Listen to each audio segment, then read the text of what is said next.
Bonjour à toutes et à tous et bienvenue dans cette nouvelle chronique qui sera entièrement dédiée à un auteur qui occupe beaucoup mon feed parce que c'est quelqu'un dont j'apprécie la production romanesque depuis longtemps.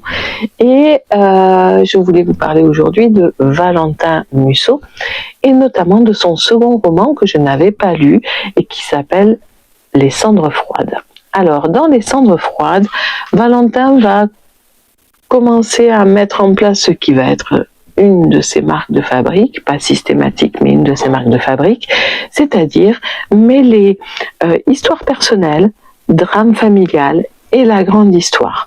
Et ça va être très intéressant parce que dans Les Cendres froides, il va nous entraîner dans un épisode obscur de notre propre histoire, de notre histoire récente, qui sont les dérives de l'eugénisme et de l'idéologie nazie, puisque Les Cendres froides nous entraînent dans les Lebensborn. Alors, le personnage central de ce livre est Aurélien Cochet. Aurélien Cochet, c'est un jeune homme récemment divorcé qui, au moment où s'ouvre l'œuvre, est en train d'enterrer son grand-père, Abuelo, qu'il aime énormément. On comprend que ça a été une figure paternelle de substitution dans la mesure où le papa d'Aurélien est mort dans un accident de voiture dont il a toujours soupçonné que ça pouvait être un suicide. Donc l'ambiance n'est pas à la fête, il est là avec la compagne de son grand-père et avec sa sœur Anna, qui est très dépressive mais depuis de nombreuses années, et comme il se passe souvent, après le décès d'un proche, il range la maison, il range les affaires, il trie, il jette.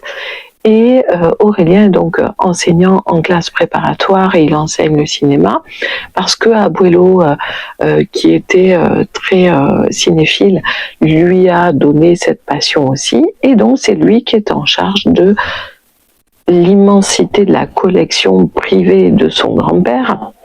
Et au fur et à mesure, il regarde les films, et il va tomber sur un film qui va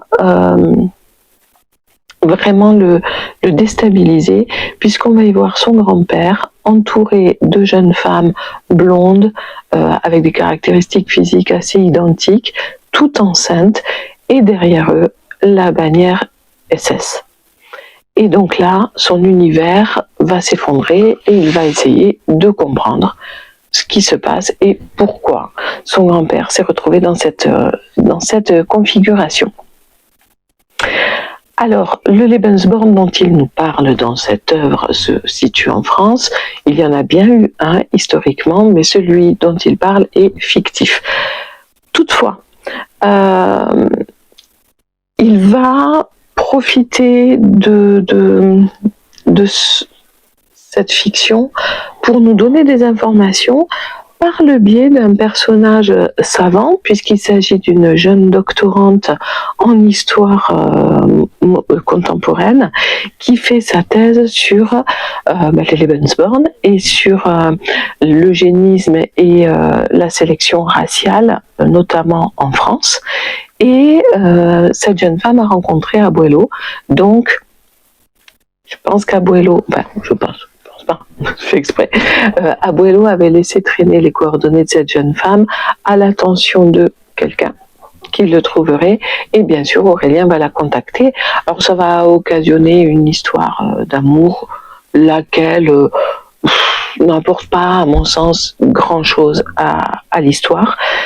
Mais ce qui va être très intéressant, c'est toute la documentation et tout le contenu historique, en plus de l'histoire policière, parce que figurez-vous qu'à partir du moment où Aurélien va commencer à mettre son nez dans ces questions du passé, sa sœur va être agressée, son appartement va être dévasté, son chat va être éventré, il va être aux prises de gens qui, a priori, n'ont pas très envie qu'on mette le nez dans ces affaires-là. Alors, ce que j'aime chez Valentin Musso, c'est ce mélange constant entre trois dimensions, la dimension ontologique, personnelle, réflexive, psychologique des personnages, qui est extrêmement bien faite et sur laquelle repose la quasi-totalité de la tension dramatique. Le ficelage de l'enquête policière, parce qu'il y a toujours une enquête policière, ou du moins il y a toujours un mystère à résoudre. Là, ça va être de savoir deux choses.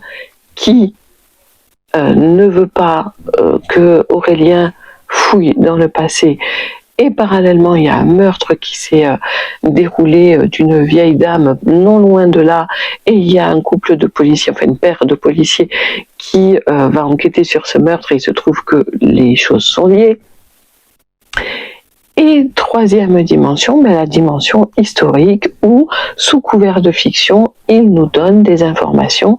Moi, j'avais déjà lu, notamment grâce à Michel Lévy, des histoires romancées sur les Lebensborn. Par contre, c'est pas quelque chose qu'on voit très couramment, et à l'époque où Valentin Musso écrit, c'est encore un pan très obscur de notre histoire. Il y a très peu de recherches qui étaient faites dessus à ce moment-là, et voilà, donc ça a le mérite de nous faire connaître des choses. C'est aussi ce qu'on demande à la littérature, même de divertissement, de nous faire connaître des choses que nous ignorions. Autre chose que j'aime énormément chez Valentin Musso et qu'on retrouve très peu chez nos contemporains, c'est une langue recherchée, accessible. Je vous rappelle que ce garçon a fait des études de lettres et qu'il est agrégé de lettres modernes. Ceci explique sans doute cela. Et donc, Valentin Musso a une langue très fouillée. On sent chez lui l'amoureux du verbe, autant que le spécialiste de littérature, mais aussi de cinéma, parce que il truffe son roman de références qui sont très intéressantes. Et moi, rien que pour la maîtrise de la structure, qui est la structure d'un jeune écrivain au moment où il écrit, la structure de l'œuvre qui est assez complexe, le maniement du verbe, la construction des personnages font des cendres froides un roman très prometteur, puisque après, alors c'est pas mon préféré, si vous voulez savoir quel est mon préféré ou mes préférés, le dernier, le mystère de la maison aux 3 ormes, est excellentissime, mais mon préféré c'est Le murmure de l'ogre, mais j'aime aussi Une vraie famille, enfin voilà, je les aime beaucoup. Mais Les cendres froides contient déjà en germe tout ce qui va être, tout ce qui va faire le suc et le talent de Valentin Musso, à mon sens. Donc un talent immense qui est entrevu ici. Ces écrits suivants ne vont faire que confirmer ce talent.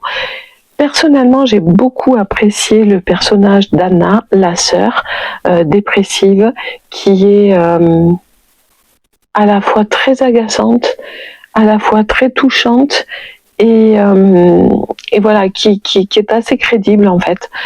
J'ai beaucoup aimé aussi, puisqu'on joue sur 2 temporalités, et donc forcément si on parle de Lebensborn, on va parler de la période 39-45.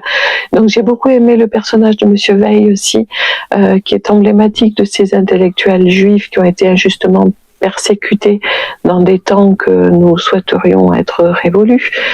Donc ces 2 personnages que j'ai appréciés, qui m'ont touchée, mais pas seulement. Le personnage d'Abuelo est très intéressant aussi quand on a les flashbacks. Enfin voilà, c'est un roman, comme j'ai dit, c'est pas mon préféré, mais si vous commencez par celui-là, je vous assure que vous ne serez pas déçus. Donc je vous le recommande chaudement, et j'espère vous avoir donné envie de lire du Valentin Musso. À bientôt.